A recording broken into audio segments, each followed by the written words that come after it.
to Wu-Tang Wednesday, baby. A little bit of a dreary Wu-Tang Wednesday.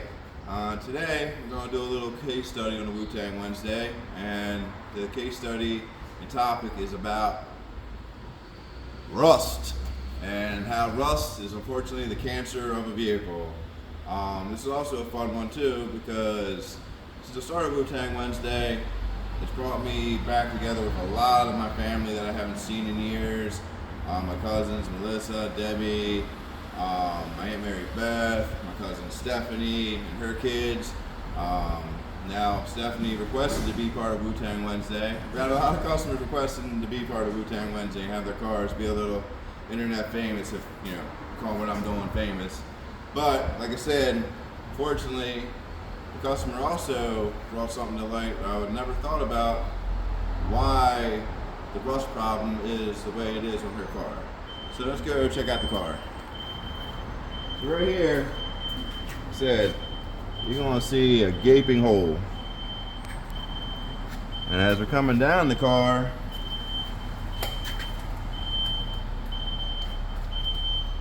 that is rust, guys. That's some serious rust and separation. All the way down to the back, where it's even getting a little bit dicey on setting the lift at the lift point. And see this other side, it's getting a little rust, you know, nothing too crazy.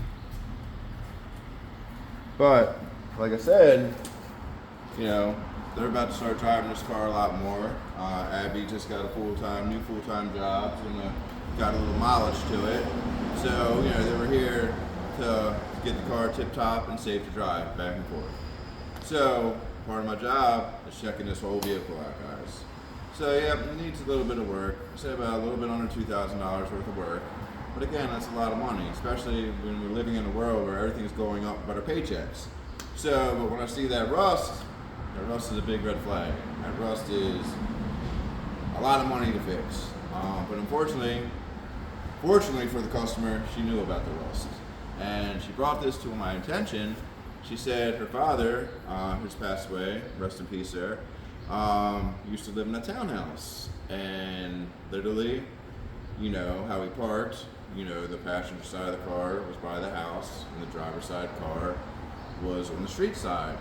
And after he got a little bit older in age, he was no longer able to go out and shovel the snow and salt from underneath his car. So it pretty much, you know, when those plow trucks go through, it just pushes the snow. It's, you know, dividing the snow to each side of the street. And it has packed underneath of the car with pretty much snow and salt. And we do live in a rust built state, and that is not good for a vehicle. And like I said, seeing the other side being so good compared to that side, never in a million years would have thought about snow plows pushing snow and salt underneath the vehicles, and my older customers not being able to get out to remove the salt and snow from under there, hence causing that issue. And Steph, thanks for bringing that to my attention. That was really cool.